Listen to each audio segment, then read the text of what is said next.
नहीं आते हैं, कैसे ना लगाते हैं।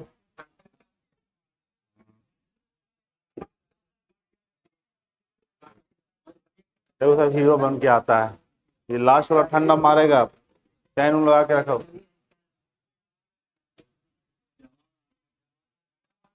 है, जवान आदमी है।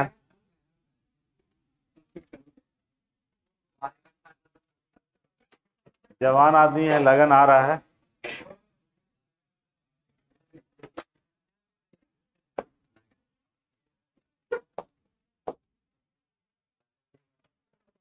चलिए,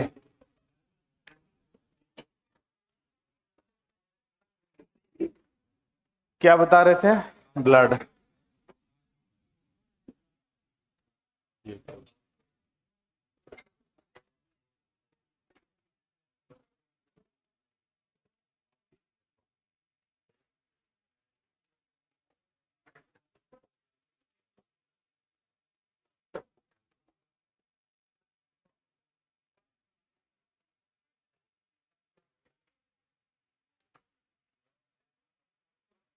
देखिए, ध्यान से सुनिएगा। ह्यूमन ब्लड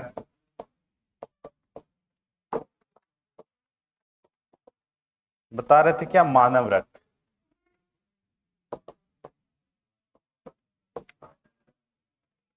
देखो ध्यान से सुनो, बताए थे कि ह्यूमन ब्लड का दो रूप होता है, एक सॉलिड और एक लिक्विड। इधर से कोई क्वेश्चन की थी कि सब ब्लड तो तरल होता है, लिक्विड होता है, तो उसमें सॉलिड कैसे होते हैं? ठीक है, जो ब्लड का पार्ट होता है सॉलिड कैसे होता है? क्योंकि सेल्स जो होते हैं वो पार्टिकल्स में होते हैं, कण में होते हैं। थोड़ा तुम तो पिक्चर देखोगे तो क्लियर होगा।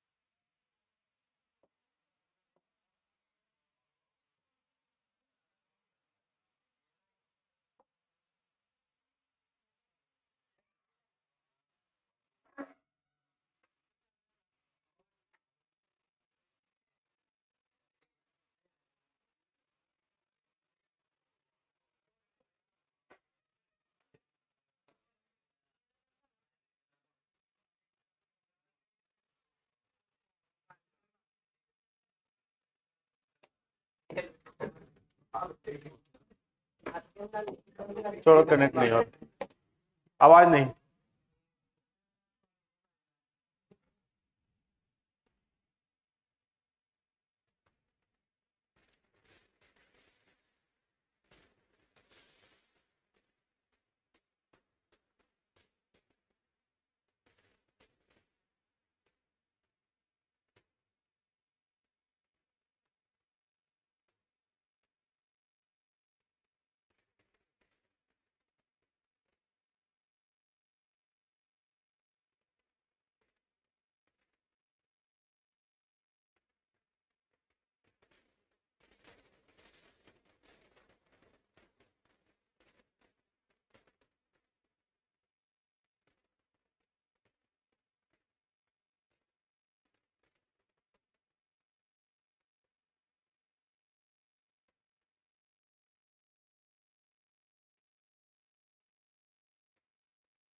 तो अभी तुरंत लगाए थे।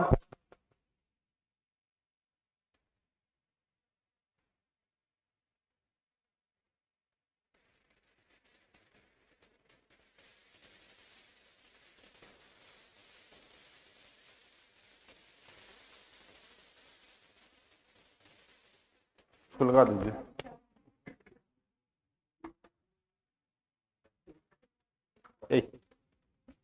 उसको तंग मत करो। देखो वो डायरेक्ट, चलिए लास्ट क्लास में बता रहे थे क्या, प्लाज्मा। प्लाज्मा ये बताए थे। देखिए जो क्लास नहीं की है ध्यान से सुनिएगा। बताए थे प्लाज्मा जो है ब्लड का तरल भाग होता है। क्या होता है? तरल भाग। प्लाज्मा का जो कलर होता है वह हल्का पीला रंग, और हल्का पीला रंग किसके कारण होता है? बिलीरुबिन। बिलीरुबिन क्या है? पिगमेंट है, वर्णक है। बिलीरुबिन बनाता कौन है? लीवर। बिलीरुबिन की मात्रा बढ़ने से क्या हो जाता है? पीलिया रोग हो जाता है। ये पीलापन बॉडी में क्या हो जाएगा? ज्यादा। अब बिलीरुबिन मात्रा तभी बढ़ेगा जब लीवर इंफेक्टेड हो जाएगा, लीवर क्या हो जाएगा? संक्रमित होगा। तो बिलीरुबिन की मात्रा बढ़ने से कौन सा बीमारी? जॉन्डिस, पीलिया रोग। पीलिया रोग में कौन सा अंग प्रभावित होता है? लीवर होता है। यहां तक बताए थे, ठीक है। और सबसे ब्लड में सबसे ज्यादा क्या पाया जाता है? प्लाज्मा। कितना परसेंट? 55%। ठीक है। अब ये बताइए, हम बताएं कि ब्लड का कलर कैसा होता है? लाल। किसके कारण? हीमोग्लोबिन। और लाल जो यानी कहने का अर्थ वो आरबीसी, आरबीसी में ही हीमोग्लोबिन रहता है। आप ये कह सकते हैं आरबीसी आपके बॉडी में अच्छा तो ब्लड भी अच्छा, आरबीसी कम तो ब्लड कम। यानी आरबीसी कम या ज्यादा ये डिपेंड करता है हीमोग्लोबिन पर। किस पर? लेकिन थोड़ा ध्यान दीजिए, हम बताए थे आरबीसी का कलर जो होता है लाल होता है हीमोग्लोबिन के कारण। लेकिन सब ब्लड में सबसे ज्यादा है क्या? प्लाज्मा। और किस कलर का है? पीला। सबसे ज्यादा पीला है, और हम बता रहे हैं कि ब्लड लाल होता है। ऐसा क्यों है? तो ऐसा क्यों होता है? क्योंकि प्लाज्मा में मोस्टली क्या होता है? 90 से 92% पानी पाए जाते हैं। ठीक है, मात्र 7 से 8% क्या रहता है? प्रोटीन। तो ये लिखवा दिए थे। तो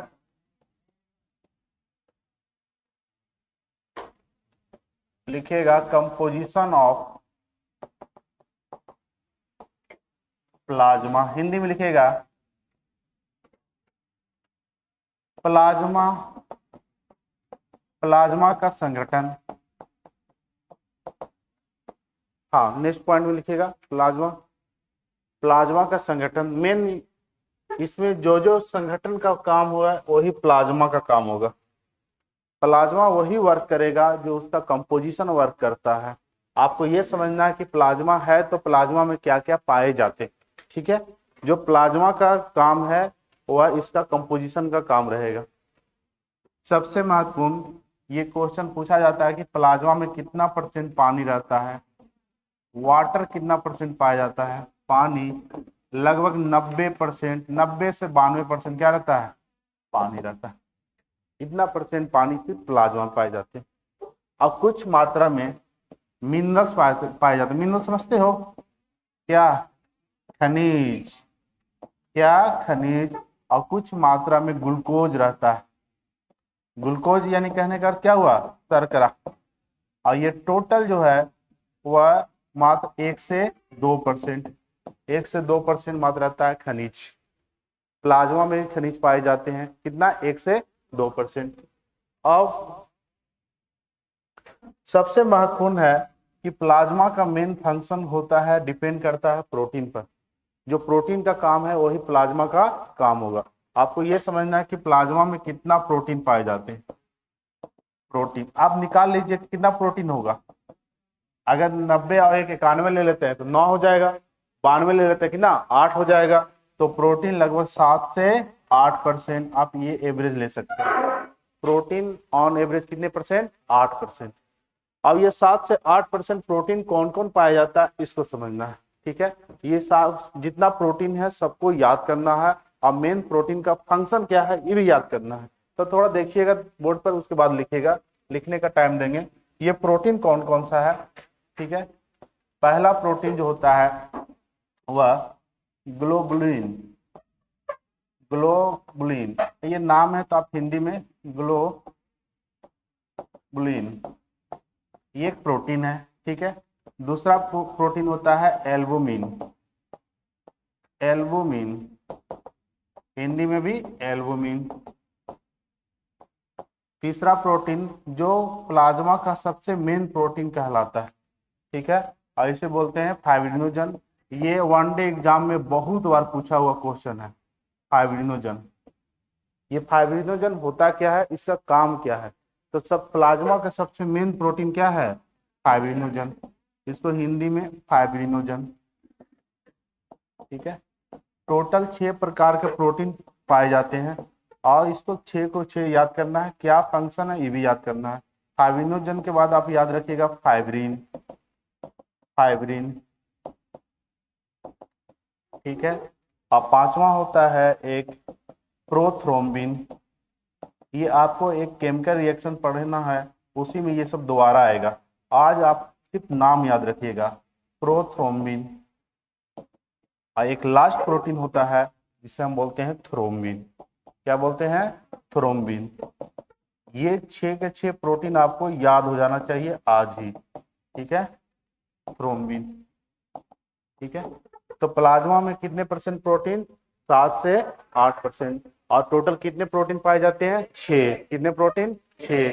पहला प्रोटीन क्या है? ग्लोबुलिन, बोलिए ग्लोबुलिन। दूसरा एल्बुमिन, दूसरा एल्बुमिन। तीसरा फाइब्रिनोजन, चौथा फाइब्रिन, पांचवा प्रोथ्रोम्बिन, देखिए नाम दोनों ही प्रोथ्रोम्बिन, और 6 नंबर थ्रोम्बिन। सबसे मेन प्रोटीन क्या है? फाइब्रिनोजन।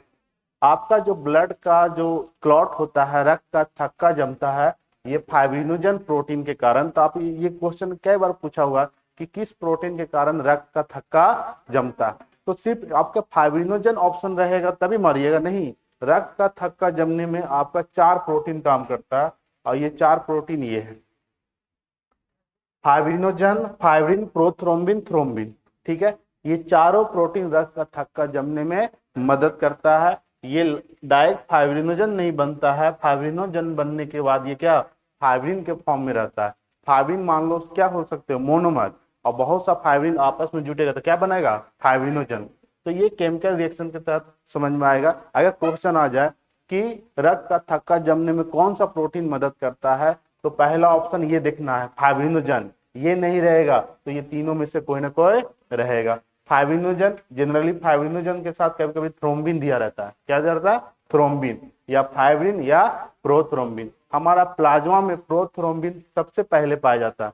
प्रोथ्रोम्बिन डीएक्टिव के फॉर्म में होता है। डीएक्टिव समझते हैं? डीएक्टिव मतलब क्या हो गया? निष्क्रिय, वह है लेकिन काम नहीं करेगा, तो उसको एक्टिवेट करना पड़ता है। क्या करना पड़ता है? एक्टिवेट। और ये प्रोथ्रोम्बिन एक्टिवेट होता है तो किस फॉर्म में? थ्रोम्बिन। और थ्रोम्बिन से फिर फाइब्रिनोजन और लास्ट में फाइब्रिन में कन्वर्ट हो जाता है। तो ये 4 प्रोटीन जो है रक्त का थक्का जमने में मदद करता है। कौन कौन? Fibrinogen, fibrin, prothrombin, thrombin. सबसे मेन प्रोटीन कौन सा है? फाइब्रिनोजन। अगर ये ऑप्शन में ना रहेगा तो क्या याद? फाइब्रिन, प्रोथ्रोम्बिन या थ्रोम्बिन। लेकिन ये 2 प्रोटीन को देखिए, एक, हाँ इनमें से सभी हो जाएगा, ठीक है। पहले देखिए ये प्रोटीन का मेन क्या है? ग्लोबुलिन और एल्बुमिन। देखिए ग्लोबुलिन जो प्रोटीन है ये आपके बॉडी को एंटीबॉडीज बनाता है। एंटीबॉडी समझते हैं? रोगों से लड़ने वाली, क्या एंटीबॉडी, कहने का अर्थ हुआ हथियार। क्या? हथियार। बाहर से इंफेक्शन आ जाए उसको मारने का काम कौन सा प्रोटीन करता है? ग्लोबुलिन। देखिए अभी कोरोना काल में क्या होता, प्लाज्मा डोनेट किया जाता था, याद आ रहा है कि कोरोना काल में क्या था? Plasma donate. प्लाज्मा क्यों, किसका डोनेट किया जाता था? सबका नहीं, उसका प्लाज्मा डोनेट किया जाता था कि जो कोरोना से लड़ चुका है। नहीं समझे? मान लीजिए आपका जो प्लाज्मा है, आपका प्लाज्मा में ये ग्लोबुलिन प्रोटीन जो है बहुत स्ट्रांग है। स्ट्रांग करने का अर्थ हुआ ये कोरोना से लड़ने वाली सेल्स है, और ये कोरोना से आसानी से लड़ जाता है। यानी कोरोना को देख करके ये एंटीबॉडी बना चुका है।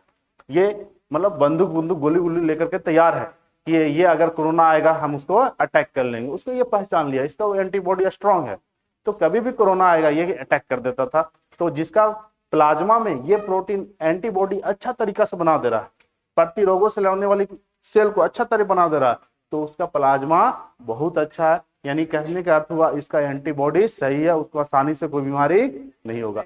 सबसे ज्यादा एंटीबॉडी बनाता है डब्ल्यूबीसी, लेकिन डब्ल्यूबीसी के अलावा भी आपको एंटीबॉडी कहीं कहीं आपको याद रखना है। तो प्लाज्मा में कौन सा प्रोटीन एंटीबॉडी बनाता है? ग्लोबुलिन। कौन सा प्रोटीन? ग्लोबुलिन।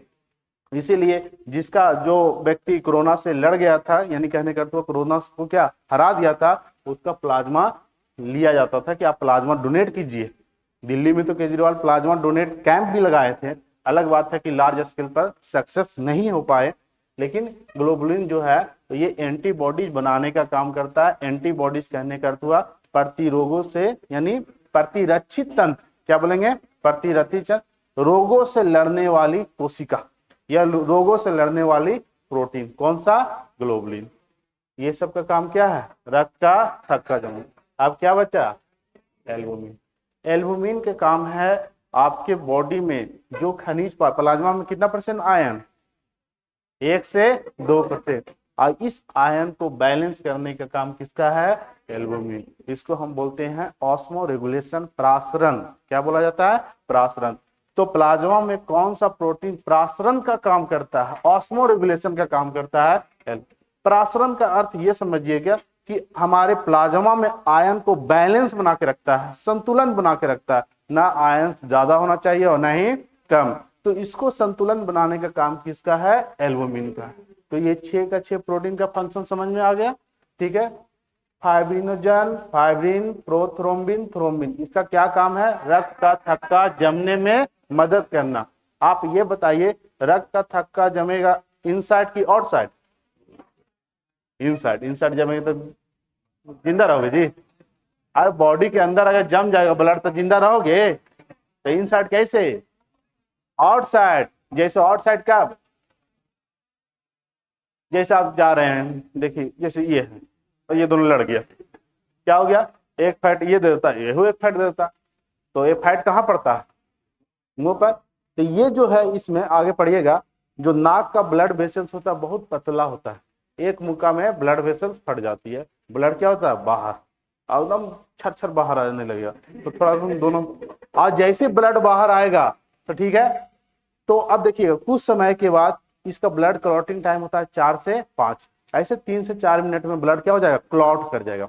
अगर ब्लड क्लॉट नहीं कर रहा है तो पूरा ब्लड क्या हो जाएगा? बाहर। यानी वैसे बॉडी में प्लाज्मा के कमी हो जाती है, और या कह सकते हैं प्लेटलेट्स का भी कमी हो जाता है। किसका? प्लेटलेट। यानी प्लेटलेट्स बनता भी नहीं है, सोच लो। और उसे हीमोफीलिया नाम का बीमारी बोलता है।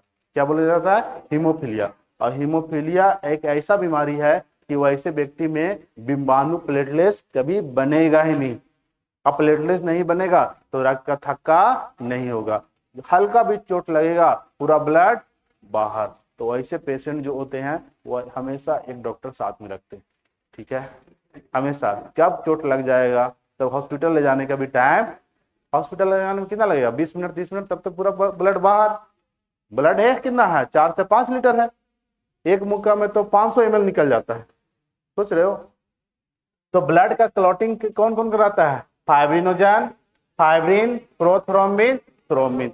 अब ब्लड जो जमेगा शरीर के बाहर, रक्त का थक्का शरीर के बाहर जमेगा। और ये जो क्लॉटिंग टाइम होता है, रक्त का थक्का जमने में जो समय लगता है 3 से 4 मिनट, कम से कम 3 से 4 मिनट। अगर कम बन रहा है तो थोड़ा ज्यादा टाइम लगेगा। एकदम नहीं जमेगा तो दिक्कत है, तब तो दिक्कत है। या तो प्लेटलेट्स में दिक्कत होगा या प्लाज्मा में, ये सब प्रोटीन में दिक्कत होगा। बात आई समझ में? तो इसको उतारिएगा। क्या? हाँ, प्लाज्मा जो है वो क्या रहता है? फ्लूइड डोनेट किया जाता है। जैसे आपका ब्लड आरबीसी डोनेट करेंगे तो तब उसका ब्लड ग्रुप देखा जाता है। तब क्या देखा जाता है? Blood group. प्लाज्मा को हम लोग स्टोर करके रखते हैं एक लॉन्ग टाइम के लिए, और इसका टेम्परेचर दिया जाता है -20 से -40 डिग्री सेल्सियस पर। प्लाज्मा को आज ज्यादा समय तक आप स्टोर करके रख सकते हैं, लगभग 1 साल से 1.5 साल तक। लेकिन आरबीसी को एक लिमिट टाइम होता है, उसको दिया जाता है 20 डिग्री सेल्सियस के आसपास, क्योंकि हमारे बॉडी में जो ब्लड का टेम्परेचर होता है वो 38 डिग्री सेल्सियस होता है।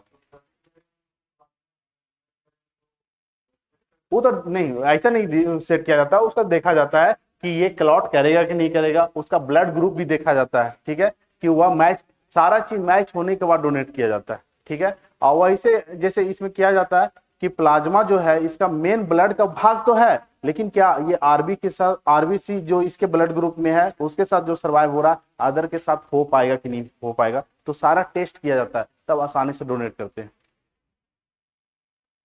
सबसे पहले लिखिएगा कि प्लाज्मा का संगठन सबसे पहले क्या है, पानी कितना परसेंट, 90 से 92%, खनिज या शर्करा 1 से 2%।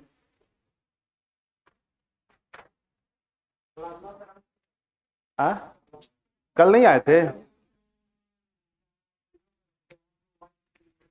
व्हाइट हल्का पीला होता है, हल्का पीला नहीं, व्हाइट नहीं होगा, ठीक है, हल्का पीला होगा, ठीक है, व्हाइट नहीं होता है बाबू, वो तो लगता होगा, लेकिन आप उसको ध्यान से देखिएगा, हल्का पीला एक होता है, हम लोग पीला देखे हैं ऐसा, ऐसा नहीं होता, इससे भी बहुत लाइट, ठीक है।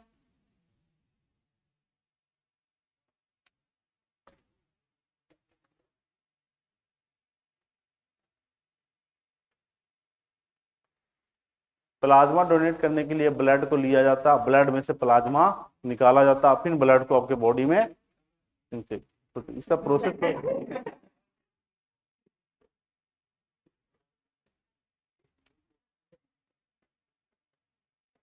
यहां तक हो गया। चलिए ये वाला लिखिएगा, प्रोटीन। पहला लिखिए ग्लोबुलिन, इसका मेन काम क्या है, क्या बताए थे, एंटीबॉडी बनाना। एंटीबॉडी कहने का अर्थ हुआ प्रतिरक्षी तंत्र बनाता है, प्रतिरक्षी तंत्र। प्रतिरक्षी तंत्र कहने का अर्थ ये आप याद रखिएगा, रोगों से लड़ने वाली, क्या, जो फाइटर सेल हो, जो रोगों से लड़ सके, एंटीबॉडी। दूसरा क्या बताएं, एल्बुमिन। एल्बुमिन का काम क्या है, इसके बगल में ही लिखिएगा, ठीक है, कोई, एल्बुमिन का काम क्या है, प्रासरण, ऑस्मो रेगुलेशन।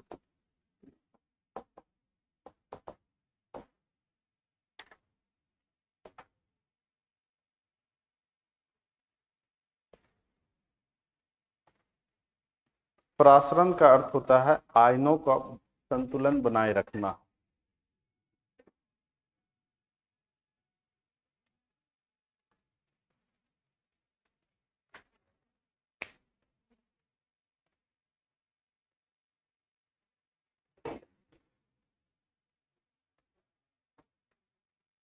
प्रासरण का मतलब होता है, अगर कभी भूल जाएगा तो लिख लीजिएगा ब्रैकेट में, आयनों को संतुलन बनाए रखना।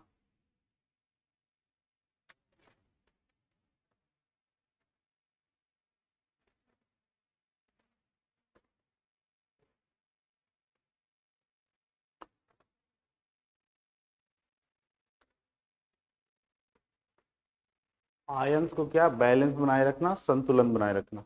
उसके बाद लिख लीजिएगा, पीछे हो रहा है जी, लिख लिए। पहला क्या है, ग्लोबुलिन, लिख लीजिएगा एल्बुमिन।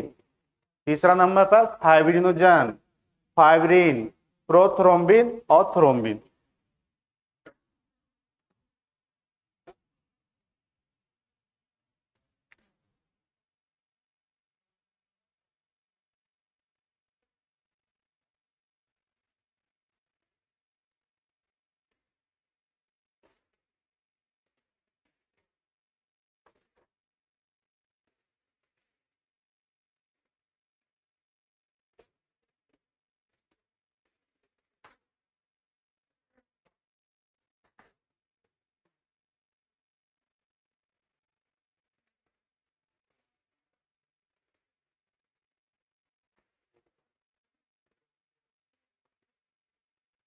ये जो फाइब्रिनोजन, फाइब्रिन और प्रोथ्रोम्बिन, थ्रोम्बिन है, इसके सामने लिखिएगा रक्त का थक्का जमाने वाला प्रोटीन या कारक,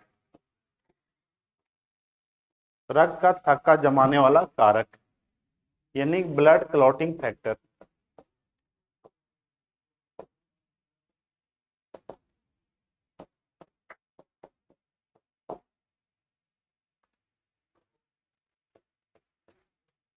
ब्लड क्लॉटिंग फैक्टर।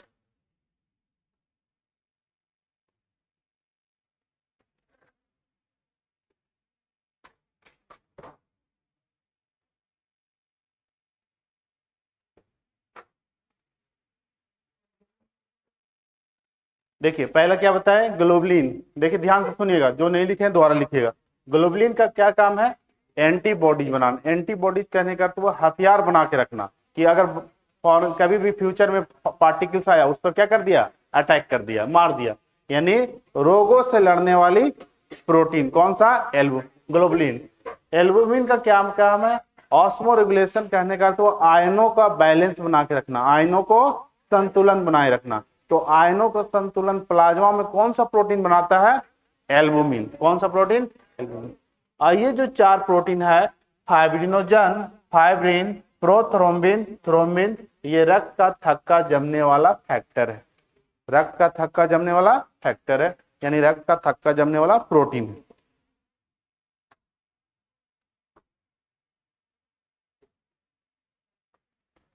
चलिए हो गया यहां तक।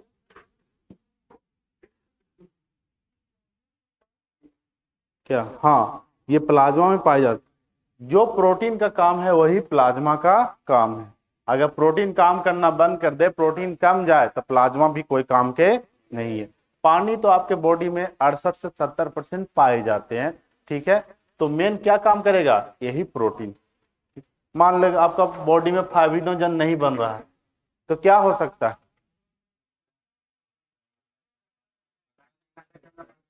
रक्त का थक्का। देखिए आज बता देते हैं, ऐसे धीरे धीरे आपको समझ में आ जाएगा।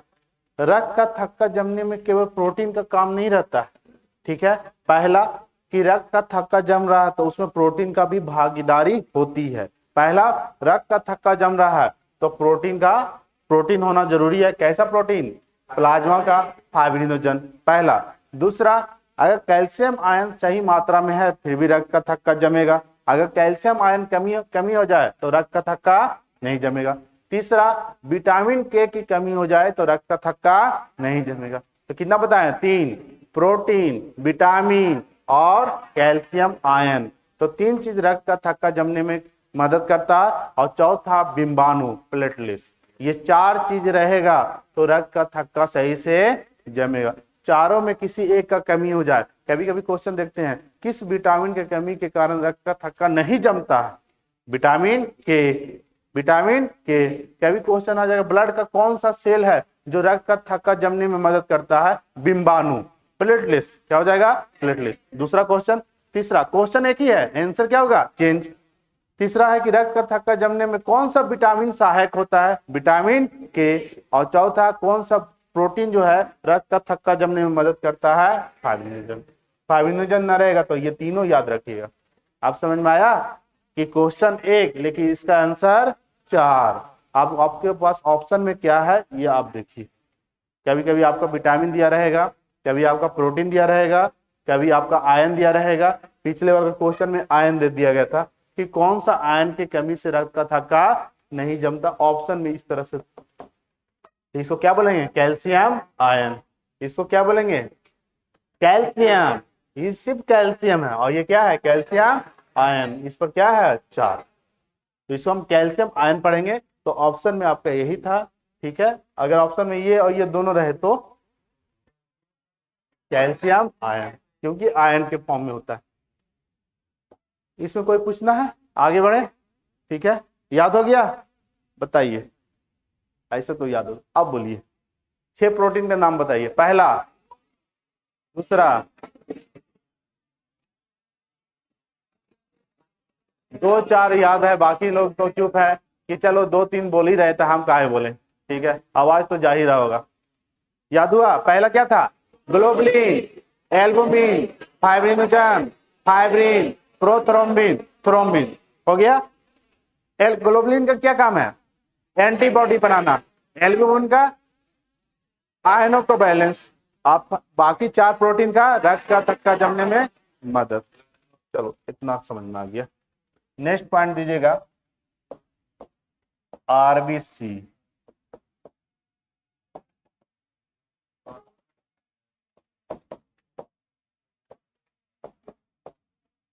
रेड ब्लड सेल, आरबीसी का फुल फॉर्म होता है रेड ब्लड सेल्स, लाल लाल रक्त कोशिकाएं।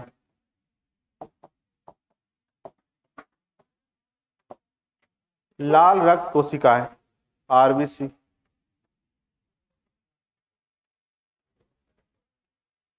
देखिए आरबीसी का दूसरा नाम है, ये पूछा जा सकता है, इसको अरिथ्रोसाइट बोलते हैं, अरिथ्रोसाइट्स, ठीक है, या इरिथ्रोसाइट, आप हिंदी में भी लिख लीजिएगा इरिथ्रोसाइट्स। आरबीसी को ही दूसरा आप जैसे मेडिकल टर्म में जाइएगा, टेस्ट करवाने जाइएगा, तो वहां आरबीसी नहीं लिखा रहता है, क्या लिखा रहता है, यानी कह सकते हैं आरबीसी का मेडिकल टर्म, यानी मेडिकल की कंडीशन में, मेडिकल के मतलब फील्ड में अरिथ्रोसाइट बोला जाता है। अरिथ्रो का अर्थ क्या होता है, आज के बाद अरिथ्रो सुनिएगा तो इसका अर्थ क्या हो गया, रेड, और साइट मतलब क्या हो गया, सेल। बताए थे ना कि सेल के बारे में अध्ययन करना साइटोलॉजी, सेल के बारे में अध्ययन करना साइटो, और अरिथ्रो का अर्थ क्या हो गया, लाल। तो वैसी कोशिका जो कैसा हो, लाल हो, और वह क्या होता है, आरबीसी। तो आरबीसी को मेडिकल टर्म में, यानी आरबीसी का दूसरा नाम क्या है, एरिथ्रोसाइट्स। ये अब यहां समझिएगा कि आरबीसी आपका ब्लड का सॉलिड भाग है, और आरबीसी का जो शेप होता है, आकार होता है, पहले ये समझिए कि आरबीसी का कलर कैसा होता है, बताइए।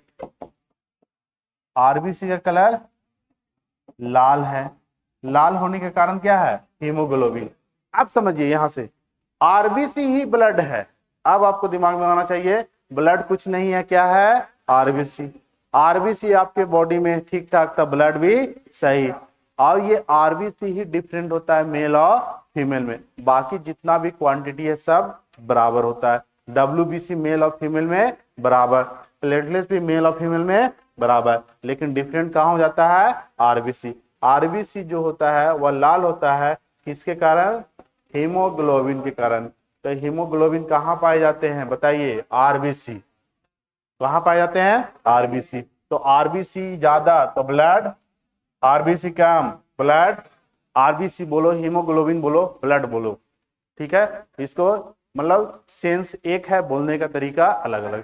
कहेगा हीमोग्लोबिन कम है, कोई बोले ब्लड कम है, बोले हाँ ब्लड कम है, मतलब हीमोग्लोबिन कम था ब्लड, तो तीसरा बोलेगा नहीं नहीं आरबीसी कम है। तो क्या हुआ, तीनों एक ही चीज हुआ, आरबीसी कम यानी ब्लड उसका नहीं है, कम है, यानी आरबीसी कम तो क्या हो गया, हीमोग्लोबिन कम। कितना होना चाहिए ब्लड, बताइए, कितना होना चाहिए, ठीक है। इसका जो शेप होता है, शेप समझते हैं, आकार, आरबीसी का जो आकार होता है वह कैसा होता है, ओवल आकार का, या बाई कॉनकेव भी कभी कभी लिखा रहता है, बाई कॉनकेव। तो ओवल लिखा रहेगा तो रहेगा अंडाकार, कैसा, अंडाकार, या द्विव अवतलाकार, इसी तरह से रहेगा, ये दोनों सही है। द्विव अवतलाकार या अंडाकार इसका आकार होता है। थोड़ा देखिएगा आरबीसी को ध्यान से, तो इसका साइज इस तरह से रहेगा आरबीसी का, और ये आरबीसी का आकार अगर चेंज हो गया, चेंज तो कुछ किसी तरह से हो सकता है, या तो लंबा हो गया, या बहुत छोटा हो गया, या धीरे धीरे खत्म हो गया, तब भी क्या हो जाएगा, आपके बॉडी में ब्लड की कमी हो जाएगी। क्योंकि आरबीसी इस आकार में आरबीसी सर्वाइव करता है लगभग 120 दिन। अगर आरबीसी का शेप चेंज होगा तो आरबीसी सर्वाइव नहीं कर पाएगा, कम दिन में क्या हो जाएगा, डेथ कर जाएगा। आरबीसी का जो जीवन काल होता है 120 दिन तक होता है। आरबीसी यानी ब्लड का फॉर्मेशन कहाँ होता है, बोन मैरो, तो आरबीसी का भी निर्माण कहाँ होगा, बोन मैरो, अस्थि मज्जा में, कहाँ होगा, अस्थि मज्जा। आरबीसी एक जन्म तो लेता है अस्थि मज्जा में, लेकिन उसके बाद उसका जीवन काल होता है 120 दिन तक। 120 दिन के बाद ये आरबीसी ब्रेक डाउन हो जाता है। ब्रेक डाउन समझते हैं, टूट जाता है यानी मर जाता है। और ब्रेक डाउन यानी मरता है जाके स्प्लीन में।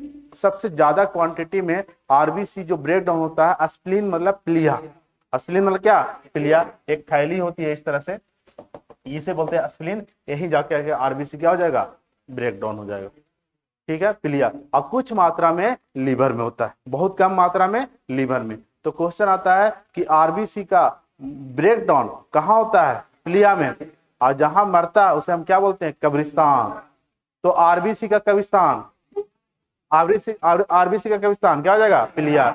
लेकिन सबसे ज्यादा प्लिया और कुछ मात्रा में लीवर में ब्रेकडाउन होता है। तो अगर प्लिया ना रहे ऑप्शन में तो क्या रहेगा, लीवर। अगर दोनों रहे और बोथ का ऑप्शन ना रहे तो क्या मारिएगा, प्लिया। क्या मारिएगा, प्लिया। सबसे ज्यादा प्लिया में होता है। आप खुद थोड़ा समझिए, ये आरबीसी ब्रेक डाउन हुआ, लेकिन 3-4 दिन के बाद जो आरबीसी मरा है वह पुनः जन्म, जिसे होता है ना करण अर्जुन, मेरे करण आएंगे, तो आरबीसी भी आएंगे। अब आरबीसी आते हैं और प्लिया में स्टोर हो जाता है, प्लिया में क्या हो जाता है, और जहां ब्लड को स्टोर करते हैं उसको हम क्या बोलते हैं, अरे ब्लड को जहां स्टोर किया जाता है उसे हम क्या टर्म देते हैं, ब्लड बैंक।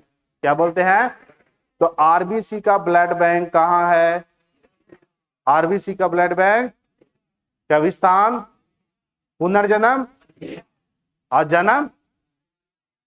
जन्म यहां नहीं, पुनर्जन्म। जन्म अलग बात है और पुनर्जन्म अलग बात है।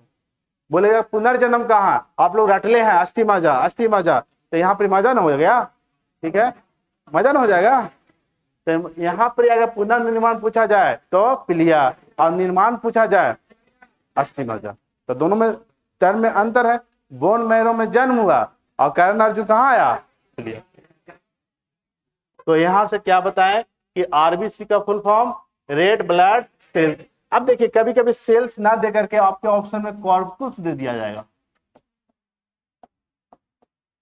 तो अगर सेल्स रहेगा तो इसका अर्थ क्या हो गया, कोशिकाएं, और कॉर्पस दिया रहेगा तो इसका अर्थ हो गया कनिकाएं। तो कभी कभी कनिकाएं भी पढ़ते हैं तो वह गलत नहीं है। तो आरबीसी का फुल फॉर्म या तो रेड ब्लड सेल्स या रेड ब्लड कॉर्पस। कॉर्पस जहां लिखा रहेगा तो वहां क्या लिखेगा, कनिकाएं, और जहां सेल्स रहेगा वहां कोशिकाएं। क्लियर, ठीक है। तो कहीं कहीं कॉर्पस रहेगा फुल फॉर्म, तो ये इसको नहीं काट देना, ठीक है। तो इसका मेडिकल टर्म क्या नाम है, इरिथ्रोसाइट। रंग कैसा, लाल, किसके कारण, हीमोग्लोबिन। आकार कैसा, ओवल या बाइकॉनकेव। इतना लिखिए, बाकी आगे लिखाते हैं। इसको सेंटेंस में लिखने से अच्छा इसी तरह से उतार लीजिए।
पूछना है,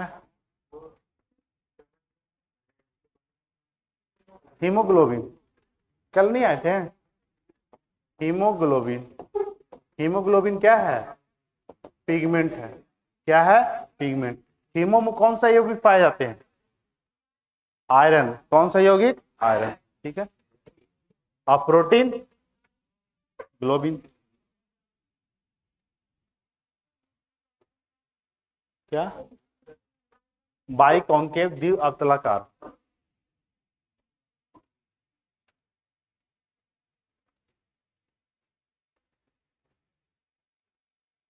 तुम बोर्ड पर देखो, इधर क्या है, मुड़ी घुस जाएगी।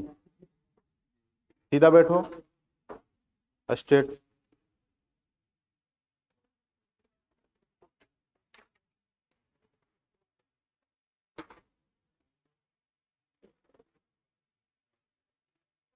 हो गया, आगे चले। क्या सीरम? देखो सीरम क्या होता है, आप ब्लड में से प्लाज्मा का निकाल निकाल दो, जो बचा हुआ सीरम। ठीक है, सीरम अगर क्वेश्चन आ जाए कि सीरम क्या है, तो देखो यहाँ पे ये वर्ड आप बहुत बार सुने होंगे, सीरम। ठीक है, क्या हुआ? ये इस तरह से कौन बोलता है जी सर? तो वही से बोला कि कोई डिस्टरबेंस किया है क्या? पीछे कर देंगे, कल से डिस्टर्ब करोगे तब। आज बस छोड़ दे रहे हैं। ठीक है, थोड़ा पोलाइटली वे में पढ़ा रहे हैं, तो ये ना सोचिए कि हल्ला कर दे, ये कर दे। थोड़ा डिस्टर्ब कर क्लास, तो सोच लीजिए हम एक्शन ले लेंगे जबरदस्त। ठीक है, या तो फिर रिटर्न करवा देंगे दिए होंगे तब, या तो बाहर कर देंगे। क्लियर बात है। वो काहे ना, हम शुरू से है कि 10 गो पढ़े तो 10 गो पढ़े, क्योंकि पढ़ने आए ना आप लोग। तो डिस्टर्बेंस ज्यादा होगा, हंसी मजाक होता है अलग बात है, ज्यादा डिस्टर्बेंस ना होना चाहिए, क्योंकि आप लोग सभी लोग पढ़ने आए हैं यहाँ। पढ़ने के अलावा आपका कोई मकसद नहीं होना चाहिए। बात क्लियर, समझे भैया? ठीक है, नहीं और ये वो भी समझा दे रहे हैं, क्योंकि ये समझाना बहुत जरूरी है, क्योंकि महीना भी फरवरी का है। ठीक है, आज लगता है आज से स्टार्ट है का? हाँ हाँ, ये इत्तेफाक हुआ कि स्टार्ट हुआ अलग बात है, लेकिन समझना है सीरम। देखो प्लाज्मा को ही बोलेंगे क्या, सीरम, लेकिन इसमें क्लॉटिंग, मेन क्लॉटिंग फैक्टर को हटा देंगे। ठीक है, तो कहेगा सीरम में कौन सा प्रोटीन नहीं पाया जाता है? फाइब्रिनो नहीं जब पाया जाता, फाइब्रिनोजन नहीं पाया जाता है, इसी को बोलते हैं सीरम। ठीक है, तो प्लाज्मा को ही सीरम बोलते हैं, लेकिन इसमें प्रोटीन, मेन प्रोटीन नहीं पाया जाता। कौन सा प्रोटीन? रक्त का थक्का जमने वाला कारक, और रक्त का थक्का कौन कारक बना होता है? फाइब्रिनोजन, इसी को बोलेंगे सीरम। तो क्वेश्चन आता है सीरम में कौन सा प्रोटीन नहीं पाया जाता है? फाइब्रिनोजन। सीरम है क्या? प्लाज्मा को ही सीरम कहेंगे, लेकिन उसमें एक प्रोटीन नहीं रहेगा। अब मेन बात ये नहीं रहेगा, तो इसी से क्या बनता है? फाइब्रिन, फाइब्रिनो नहीं रहेगा। अब फाइब्रिन को एक्टिवेट कौन करता है? थ्रोम्बिन, वो भी खेल खाता। तो कहने का अर्थ, प्लाज्मा में मेन प्रोटीन जो है वह नहीं पाए जाते। कहीं पॉइंट देके लिख लीजिएगा, यह है सीरम। है क्या? जो प्लाज्मा का वही है, प्लाज्मा में जो चीजें हैं उसी को हम दूसरा टर्म सीरम देते हैं, लेकिन प्लाज्मा में कुछ कंपोजिशन है जो सीरम में नहीं पाया जाता। नहीं समझे? जैसे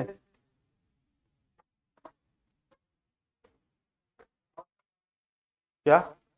हाँ बाकी सब, जैसे तुम खीर बना रहे हो, तो दूध और चावल का, तो दूध और चावल का खीर क्या बन, छठ पूजा में बनता है, तो उसमें चीनी नहीं डाले हो, तो उसमें से चीनी निकाल दिए, तो यही क्या हो गया, ये छठ वाला खीर। और इसमें हटा देंगे तो डेली वाला खीर, चीनी डाल देंगे तो क्या हो जाएगा? तो प्लाज्मा को ही सीरम बोलेंगे, लेकिन उसमें क्लॉटिंग फैक्टर नहीं पाए जाते हैं। तो जो प्लाज्मा के है वही ना है, प्लाज्मा ही सीरम है, समझो। हाँ, लेकिन इसमें क्लॉटिंग फैक्टर नहीं रहता है। प्लाज्मा में क्या बताएं कि प्रोटीन भी है, आयरन भी है, पानी भी है, और उसमें से हम प्रोटीन को निकाल दिए, तो उसमें क्या बोल दिए? सीरम। इसको हम क्या करते हैं, मतलब डोनेट किया जाता है, चढ़ाया जाता है आगे। चलो हो गया यहाँ तक। और कुछ पूछना है? कोई भी मन में डाउट आए पूछ सकते हैं, कुछ भी पूछा जा सकता है, बोलो। हेलो नहीं, पिलिया एक थैली है, वो आगे आएगा धीरे धीरे, टेंशन ना लो, इसी में लिखवाएंगे। चलो यहां से ये आगे लिखेगा, यहां तक हो गया ना। अब इसके आगे बाद पॉइंट लिखेगा कि जो आरबीसी जो होता है, आरबीसी का लाइफ स्पेन, लाइफ स्पेन समझते हैं? लाइफ स्पेन मतलब कि कितने दिन तक ये जीवन काल है। तो ये लाइफ स्पेन, इसका जीवन काल 120 दिन होता है। 120 दिन कहने का अर्थ हुआ 120 दिन, कम नहीं होना चाहिए, कम हो गया तब प्रॉब्लम। ठीक है। अब 120 दिन जीने के बाद क्या करेगा, ये मर जाएगा, यानी डेथ कर जाएगा, यानी ब्रेक डाउन हो जाएगा। ब्रेक डाउन समझते हैं, टूट जाएगा। ब्रेक डाउन आप लिखिएगा मृत्यु हो जाना। और मृत्यु कहाँ होता है, सबसे ज्यादा। अगर सब दो चीज होता है, अगर ज्यादा पूछा जाए कहाँ होता है, स्प्लीन। स्प्लीन को हिंदी में बोलते हैं प्लीहा, प्लीहा। और दूसरा होता है कम मात्रा में आपके लीवर में मरता है, बहुत कम मात्रा में लीवर में, यकृत में, यकृत में। तो दोनों याद रखिएगा कि आरबीसी का ब्रेकडाउन होता है सबसे ज्यादा कहाँ, स्प्लीन, और सबसे कम लीवर, ठीक है। और जहां लोग मरते हैं उसे हम ग्रेव यार्ड बोला जाता है। ग्रेव यार्ड मतलब कब्रिस्तान। तो आरबीसी का कब्रिस्तान स्प्लीन को, किसको, स्प्लीन को। तो लिख लीजिएगा इसका, इसका जीवन काल 120 दिन का होता है। इसका जीवन काल 120 दिन तक होता है।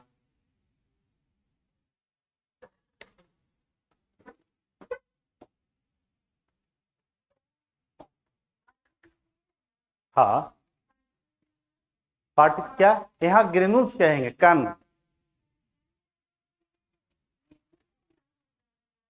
ब्लड, कल वाला क्वेश्चन नेट कनेक्ट है जी, एक मिनट दिखाते हैं। ये लिख लिए 2 पॉइंट, लिख लो इसको दूर।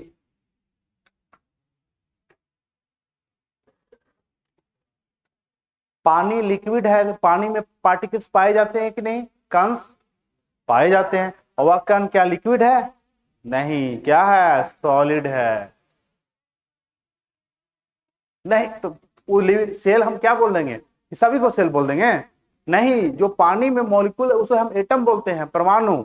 पहला क्लास मेरा नहीं किया है कि जो लिविंग है उसी को हम सेल बोलेंगे, और जो लिविंग ना है उसे हम क्या बोलेंगे, एटम, परमाणु। तो वैसे तो सबको एक अति बालू को, बालू उठाओ, कण है, दिस इज सेल, तब तो गलत हो जाएगा, तब तो दिक्कत है ना।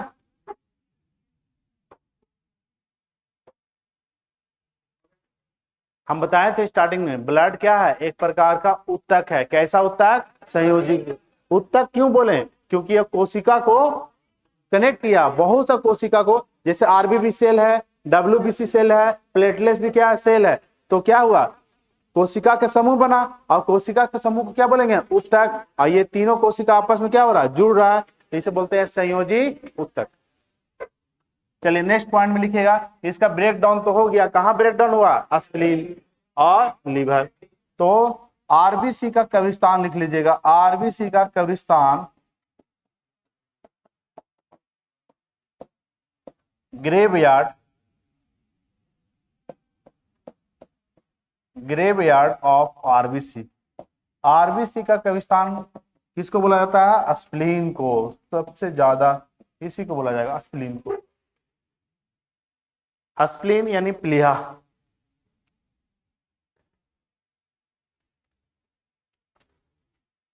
लेकिन ये ब्रेक डाउन होने के बाद, स्प्लीन में ब्रेक डाउन होने के बाद, ठीक है,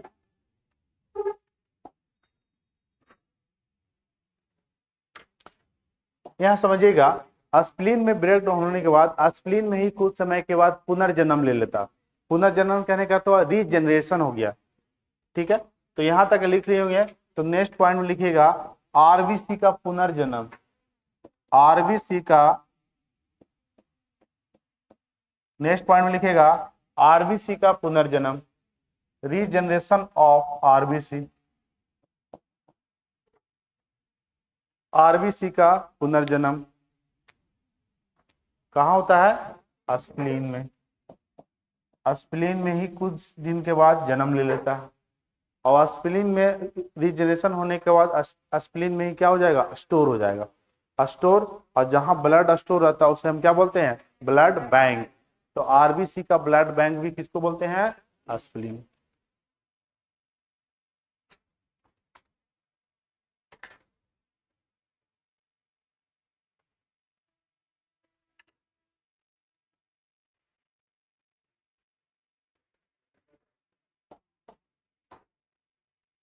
नेक्स्ट लिखिएगा आरबीसी का ब्लड बैंक, आरबीसी का ब्लड बैंक, इसका भी आंसर क्या हो जाएगा? स्प्लीन। आरबीसी का ब्लड बैंक प्लिया। पूछा जाएगा कि आरबीसी का निर्माण कहाँ होता है? Bone marrow. आरबीसी का निर्माण कहाँ? Bone marrow. और पुनर्निर्माण थोड़ा समझ के जवाब देना है। हम बताए थे कि अगर आरबीसी का निर्माण पूछा जाए, आरबीसी का निर्माण यानी जहां ब्लड का निर्माण हुआ, जहां किसका जन्म हुआ? ब्लड का। थोड़ा ध्यान देना यहाँ बोर्ड पर। चलो, ये क्या है? Bone marrow. खाए हो चिकन मटन? ठीक है, देखो बोन को खाते होगे, नहीं निकलता है तो ठोकते होगे, नहीं कि निकले, तो वो क्या है? Bone marrow. ये खोखला होता है, थोड़ा ध्यान दीजिएगा। ये बोन मैरो दो भाग में डिवाइड रहता है। कितने भाग में? दो भाग में। ये बोन मैरो है, खोखला है। एक होता है रेड बोन मैरो। अगर क्वेश्चन आ जाए कि आरबीसी का निर्माण कहाँ होता है, तब तो आपको पता है कि बोन मैरो। अब बोन मैरो को भी डिवाइड किया जाए कि लाल बोन मैरो में, कि पीला बोन मैरो में, कि कुछ और बोन मैरो में, तब फंस जाइएगा। तो थोड़ा समझिएगा कि बोन मैरो के जनरली में कितने पार्ट होते हैं? दो। एक हो गया लाल और दूसरा हो गया पीला। इसे हम बोलते हैं yellow bone marrow. Yellow bone marrow. पीली अस्थि मज्जा। कैसा अस्थि मज्जा? पीली। और एक होता है रेड बोन मैरो। नाम से ही क्लियर है, नाम से ही क्लियर हो गया कि बोन मैरो के कितने भाग होते हैं? दो, एक पीली और एक रेड। यहां पर ही अगर आरबीसी का पूछा जाए तो आरबीसी कैसा है? रेड। तो आरबीसी का निर्माण रेड बोन मैरो में होगा। कहां होगा? Red bone. जो बच्चा प्लेटलेस और डब्ल्यूबीसी, प्लेटलेस और डब्ल्यूबीसी का निर्माण येलो बोन मैरो में होता है। कहां होता है? जितना भी ब्लड है सबका निर्माण बोन मैरो में होगा। कहां होगा? बोन मैरो में। लेकिन अगर आरबीसी का निर्माण पूछा जाए तो रेड बोन मैरो, और प्लेटलेस और प्लाज्मा, प्लेटलेस और डब्ल्यूबीसी का पूछा जाए तो येलो बोन मैरो। तो यहां पर ये लिख लीजिएगा कि आरबीसी का निर्माण, आरबीसी का निर्माण लाल अस्थि मज्जा में होता है। आरबीसी का निर्माण लाल अस्थि मज्जा में होता है। Formation of RBC in red bone marrow. RBC का निर्माण लाल अस्थि मज्जा में होता है। लाल यानी रेड बोन मैरो में होता है। आरबीसी का निर्माण कहां हुआ? Red bone. देखिए, अब थोड़ा स्टार्टिंग के क्लास सेल जब पढ़ा रहे थे, क्या जब सेल पढ़ा रहे थे हम बताए थे सेल, सेल का सबसे सबसे लार्जेस्ट पार्ट क्या है? केंद्रक। सबसे। अब आरबीसी में सारे चीज पाए जाएंगे। लाइसोसोम है कि नहीं है? माइटोकॉन्ड्रिया होगा कि नहीं होगा? आरबीसी में डीएनए होगा कि नहीं होगा? सब होगा ना। ये दिमाग में है ना एडजस्ट कि इसका डीएनए है, सारा चीज है। लेकिन आरबीसी में केंद्रक नहीं पाए जाते। आरबीसी में जब आरबीसी का जन्म था तब केंद्रक का फॉर्मेशन होता है, लेकिन आरबीसी का आकार जैसे जैसे बड़ा होता है, ठीक है, ओवल शेप लेता है, तो आरबीसी में केंद्रक गायब हो जाती है। और इसका केंद्रक ही नहीं, यानी केंद्रक क्या है? मैनेजर है, कंट्रोलर है, यानी इसका बैंक मैनेजर भाग गया। ठीक है, तो ये, और जिसके पास न्यूक्लियस नहीं है उसको बोलते हैं ब्रेनलेस ऑफ सेल, बिना दिमाग वाली कोशिका, बिना दिमाग वाले इंसान। कौन है? इंसान है ये। यानी कहने का अर्थ हुआ बिना दिमाग वाली, बिना केंद्रक वाली कोशिका क्या है? आरबीसी। जितने भी मैमल्स होते हैं, मैमल समझते हैं, स्तनधारी, पृथ्वी पर जितने स्तनधारी है उसके आरबीसी में केंद्रक नहीं पाए जाते हैं। लेकिन अपवाद 2-3 जानवर ऐसे हैं जिनके आरबीसी में केंद्रक पाए जाते हैं। एक्सेप्शन से ही क्वेश्चन ज्यादा आता है, तो यहां लिख लीजिएगा। नेक्स्ट पॉइंट में लिखेगा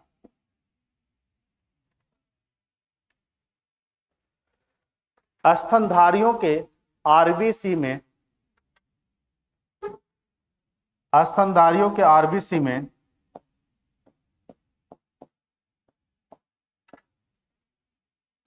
स्तनधारियों के आरबीसी में केंद्रक नहीं पाए जाते। ये आरबीसी है, यहाँ केंद्रक नहीं पाया जाता है। स्तनधारियों के आरबीसी में, स्तनधारियों के आरबीसी में केंद्रक नहीं पाए जाते।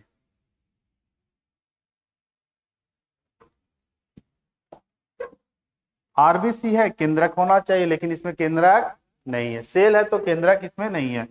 क्वेश्चन आ जाएगा हमारी बॉडी के किस कोशिका में केंद्रक नहीं पाया जाता है? आरबीसी। आरबीसी कैसा सेल है? सबसे छोटा है, सबसे छोटा और संख्या में सबसे ज्यादा। ठीक है, नेक्स्ट लिखिए एक्सेप्शन लिख लीजिए इसमें। एक्सेप्शन यानी अपवाद। अपवाद क्या है? कुछ मैमल्स ऐसे होते हैं जिनके आरबीसी में केंद्रक पाए जाते हैं। उस मैमल्स का नाम याद रखिएगा, कैमल। कैमल को क्या लिखिएगा? ऊंट। दूसरा लिखिएगा लामा। लामा छोटा ऊंट, छोटा ऊंट और ऊंट। और तीसरा लिखिएगा जिराफ। जिराफ देखे हैं? माना जाता है कि इंडिया में विलुप्त हो गया, कि है? कहां देखे हो? हाल फिलहाल में देखो इधर 10-5 साल के अंदर? हाँ, झूठ बोल रहे हो तो कैमल, लामा और जिराफ, ये जो है इसके आरबीसी में केंद्रक, आरबीसी में केंद्रक पाए जाते हैं। ये 3 जानवर आप याद रखिएगा, इनके आरबीसी है और इसमें केंद्रक पाए जाते हैं।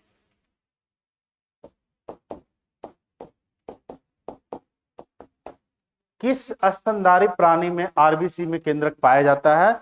ऊंट, लामा और जिराफ। ऊंट, लामा और जिराफ। बाकी जितने भी स्तनधारी आप सुन रहे हैं, किसी के आरबीसी में केंद्रक नहीं है।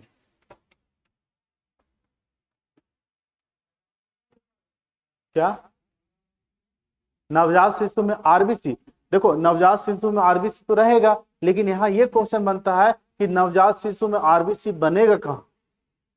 ठीक है, अभी हम बताएं, अभी हम चर्चा किए कि आरबीसी का निर्माण कहाँ होता है? बोन मैरो में होता है। अब बोन मैरो किसे बोलते हैं? जहां बड़ी बड़ी हड्डियां हो, जैसे आपका हाथ का हड्डी, थाई का हड्डी और बैक बोन, रीढ़ का हड्डी। तो लगभग 206 हड्डियों में से 150 बोन्स में ब्लड का फॉर्मेशन होता है, जहां बड़ी बड़ी हड्डियां होती है। लेकिन जो बच्चा जन्म लेता है उसमें तो बोन मैरो होता ही नहीं है, छोटी छोटी हड्डी। नहीं, ला ला ला ला ला ला, तो छोटी छोटी रहेगा ना, तो उसमें बोन में ब्लड बनेगा नहीं। छोटी छोटी बोन्स में ब्लड का निर्माण नहीं है। तो सबसे महत्वपूर्ण क्वेश्चन कि बच्चों में ब्लड का निर्माण कहाँ होता है? लीवर में होता है। कहाँ होता है? लीवर में। तो पॉइंट बी नोटेड। क्या लिखेगा? बच्चों में आरबीसी या ब्लड, आरबीसी मतलब क्या? ब्लड। बच्चों में आरबीसी, ब्रैकेट में लिख लीजिएगा ब्लड। बच्चों में पॉइंट करके लिखिएगा, बच्चों में आरबीसी या ब्लड का निर्माण यकृत में होता है। यकृत को ही लीवर बोलते हैं।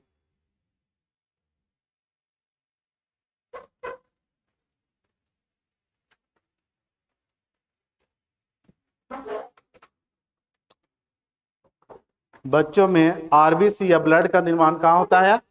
यकृत में, यानी लीवर में होता है। बाकी जब वह जैसे जैसे उसका बोन मैरो बनना लगेगा, बड़ा हो जाएगा, यानी किशोरावस्था कब होगा बताइए? लगभग 11-12 साल के बाद। तब एकदम ठीक ठाक एकदम खाने पीने लगेगा, आराम से ब्लड बनने लगेगा। यहां तक ये चीज हो गया। अब नेक्स्ट पॉइंट, आरबीसी का आकार कैसा होता है? ओवल, अंडाकार। आरबीसी का आकार में चेंज हो गया तब दिक्कत हो जाएगा। आरबीसी का अगर लाइफ स्पेन चेंज हो गया तब दिक्कत होगा। आरबीसी ज्यादा हो जाएगा तब दिक्कत होगा। आरबीसी कम जाएगा तब दिक्कत होगा। तो लिखिएगा कि मेल में आरबीसी कितना होना चाहिए बताइए? मेल और फीमेल में आरबीसी ही डिफरेंट होता है, बाकी सब क्या होता है? बराबर। अगर मेल की बात बताया जाए तो मेल में आरबीसी 5 से 5.5 मिलियन होता है। इसको किस में काउंट करना है? मिलियन में। और ये मिलियन कितना होना चाहिए? आप 100 ml हीमोग्लोबिन, HB मतलब क्या हो गया? हीमोग्लोबिन।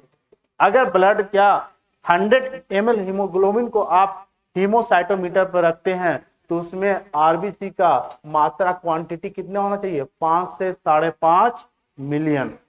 5 से 5.5 मिलियन। फीमेल में 4.5 से 5 मिलियन होना चाहिए। 1 से आधा मिलियन कम होता है। और होना चाहिए कितना? 100 ml हीमोग्लोबिन। ये लिखने का अर्थ समझ में आ रहा है कि अगर किसी इंसान में से 100 ml हीमोग्लोबिन निकालते हैं तो उसमें आरबीसी कितना होना चाहिए?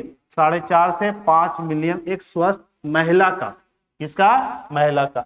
पुरुष का कितना होना चाहिए? 5 से 5.5। कितना में? 100 ml हीमोग्लोबिन।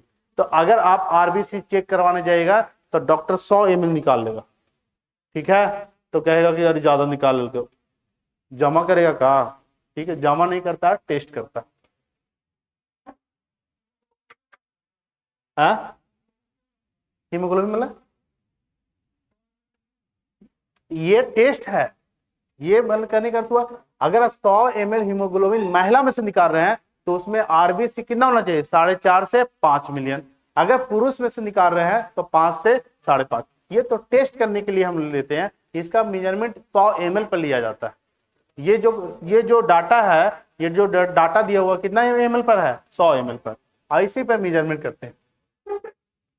आप देखिए क्वांटिटी में जो होता है आरबीसी सबसे ज्यादा, ठीक है?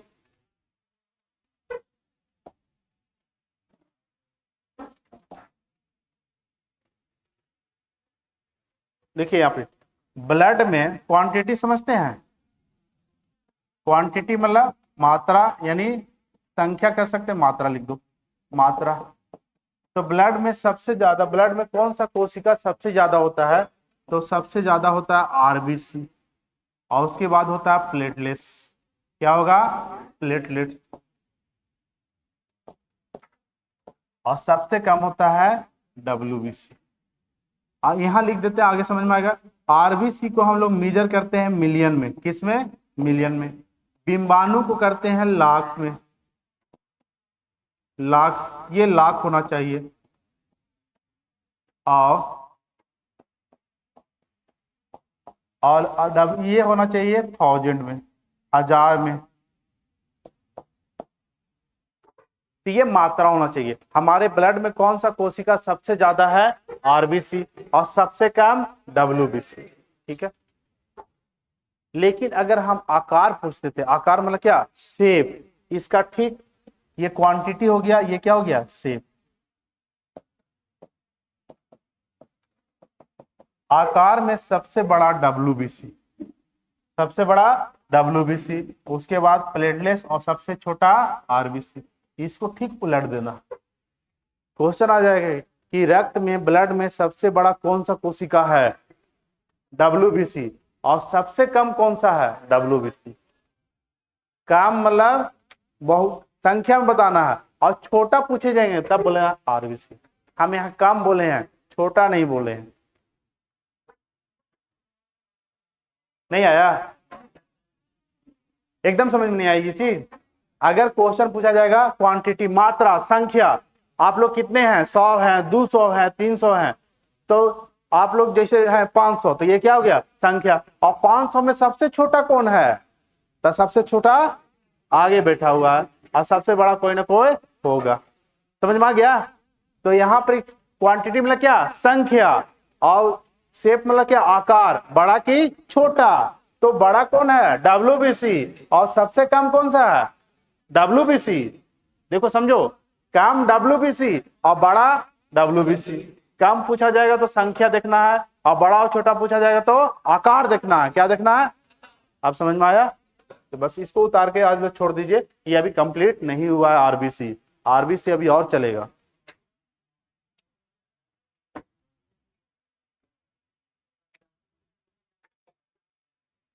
थाउजेंड, ये 1000 में मेजरमेंट करते हैं, ठीक है? अब ये कैसे, कितना होता है, इस सब पढ़ाएंगे। इससे बीमारियां भी होती है, वो भी बताया जाएगा।